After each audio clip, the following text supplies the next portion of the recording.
Danielle Grant now start off things with a beautiful shot behind us there. I was about to say, ooh, no storms today. How nice. Well, maybe for Denver, like the immediate Denver metro area, we haven't seen any, but just to the east and then up in the high country, the foothills, folks out there have had to deal with a few, and this is our vantage point right there around Lookout Mountain. Off to the east, you got to go east to DIA to see a couple of those thunderstorms that are still firing up, and you know we might find a couple of severe cells later this evening out there too. Today was a hot one here in the city. 26 days so far at 90 degrees or above. 96 officially out at DIA, 99 in Sterling and Greeley, just scorching hot out there. 80s around Steamboat, south toward Gunnison, and we were at 92 in Grand Junction. Looking at the climate calendar, 104, that is the record high for today. It was last set back in 2005, so at least we weren't quite there. You can see the scattered showers, thunderstorms continue for much of the high country. Our south central mountains getting in on the action. Some really nice rainfall coming across Salida out there toward Canyon City, up to Fairplay too. Here around the I-25 corridor, like I said, it's been relatively quiet. We've seen the cloud cover push in.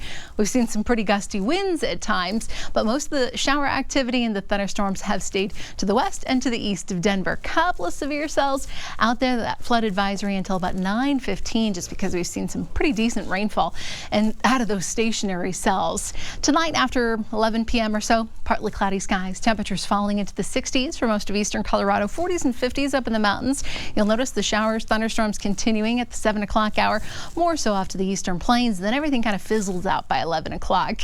We'll be waiting on plenty of sunshine to kick off our Tuesday morning. Looks good out there. Of course, we'll be tracking the heat. One more day in the 90s, then a really nice cool off is coming our direction midweek. 2-3 o'clock, scattered storms approaching the San Juans, and then we'll lift up across the central mountains. Could be some pockets of pretty heavy rainfall right there around dinner time, 6-7 o'clock. Few of those thunderstorms making their way onto the metro, and then off to the plains. We could have some stronger cells along I-76 as well.